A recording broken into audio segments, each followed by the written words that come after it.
అత్త సొమ్ము అల్లుడు దానం చేసినట్లు విశాఖలో ఆంధ్రజ్యోతికి చంద్రబాబు భూ కేటాయింపు చేశారని మాజీ మంత్రి గుడివాడ అన్నారు. మంగళవారం మీడియాతో మాట్లాడుతూ వెన్నుపోట్లు పొలిటికల్ మార్కెటింగ్ మేనేజ్మెంట్ లో నిజంగానే చంద్రబాబు యూనిక్ పీస్ అన్నారు.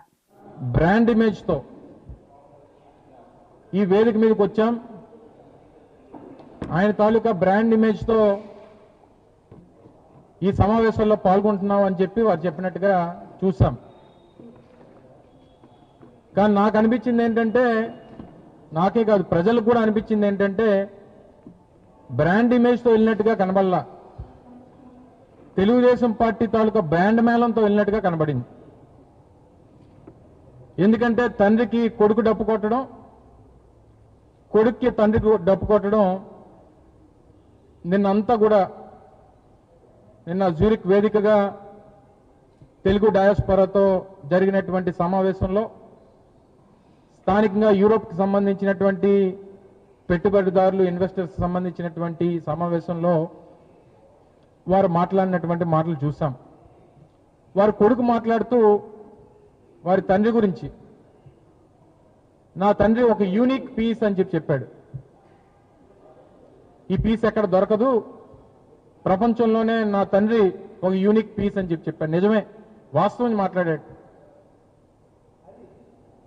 పిల్లనిచ్చినటువంటి మామను వెన్నుపోటు పడడంలో, 4 సార్లు అధికారం ఇచ్చినటువంటి ప్రజల్ని వెన్నుపోటు పడడంలో,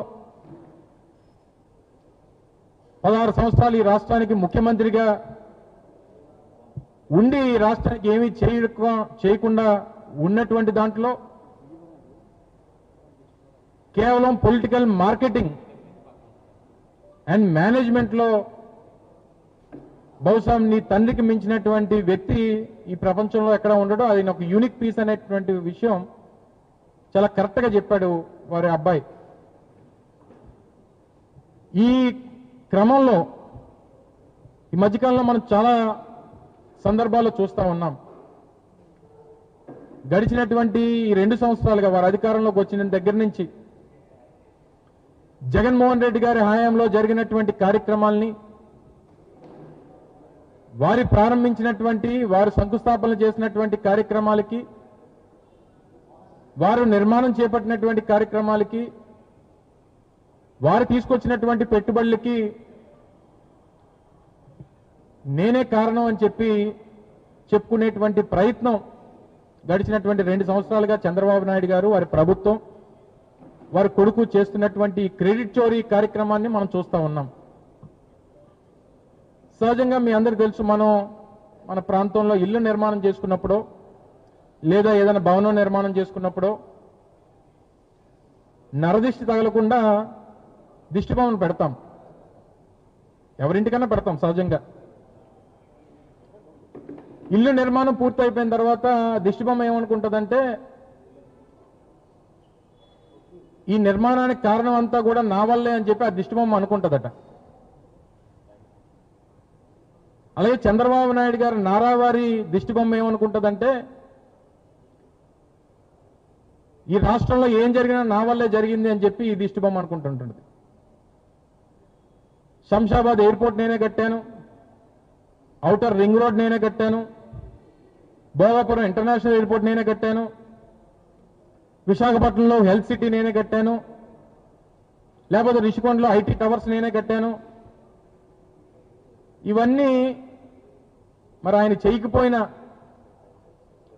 నేనే చేశానని చెప్పుకునేటువంటి ఈ వ్యక్తిని చూసి జాలిపడాలో, సిగ్గుపడాలో, బాధపడాలో తెలియనటువంటి పరిస్థితులు కనబడతా ఉన్నాయి. మొన్న జిఎంఆర్ ఎయిర్పోర్ట్ మొదటి కమర్షియల్ టెస్ట్ ఫ్లైట్ ల్యాండింగ్ జరిగింది. పెద్ద ఎత్తున హంగామా చేశారు.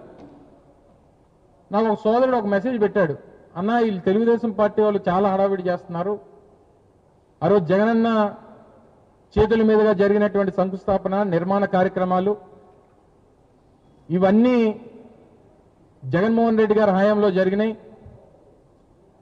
చంద్రబాబు నాయుడు గారేమో నేనే చేశానని చెప్పుకుంటున్నారు. ఒక్కసారి ఈసారి మళ్ళీ మాట్లాడినప్పుడు ఈ మాట అడుగన్నా మీ ద్వారా చంద్రబాబు నాయుడు గారిని అడగండి అని చెప్పి నా స్నేహితుడు ఒక సలహా ఇచ్చాడు. ఏంటంటే జిఎంఆర్ గారి ఎయిర్పోర్ట్ భోగాపురం ఉంది. చంద్రబాబు నాయుడు గారి హయాంలో కట్టిందా, జగన్మోహన్ రెడ్డి గారి హయాంలో కట్టిందా అనేటువంటి దానికి వ్యత్యాసం ఎలా తెలుసుకోవాలి అని చెప్పనంటే,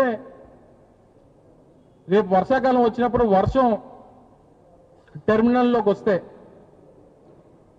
అది చంద్రబాబు నాయుడు గారు కట్టినట్టు, నీరు టెర్మినల్లో రాకపోతే జగన్మోహన్ రెడ్డి గారు కట్టినట్టు. అంతకంటే మించి తేడా తెలియాల్సినటువంటి అవసరం లేదు. అదేంటంటే మరి మన సెక్రటేరియట్ చూసాం కదన్నా, మన అసెంబ్లీ చూసాం కదన్నా, వర్షం పడితే నీరు లోపలికి వచ్చేస్తుంది, అది చంద్రబాబు నాయుడు గారి ఘనత అని.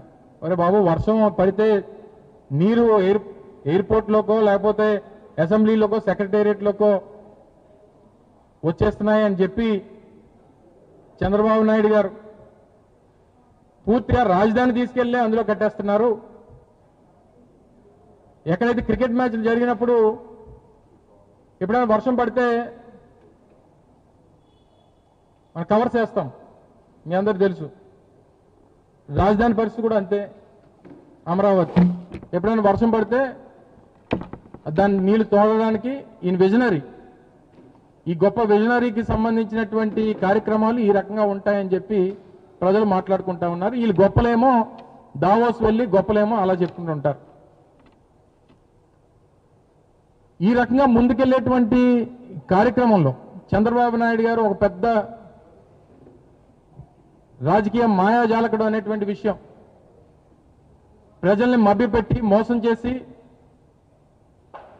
అధికారం వచ్చిన తర్వాత ముంచేసేటువంటి రకం అనేటువంటిది ప్రజలు తెలిసినప్పటికీ మరోసారి మోసపోయారనేటువంటి విషయాన్ని మళ్ళీ తెలుసుకున్నారు. మరి రాజ్యాంగం ప్రకారం మరో 3 సంవత్సరాలు తప్పదు, బాధపడాలి, భరించాలి.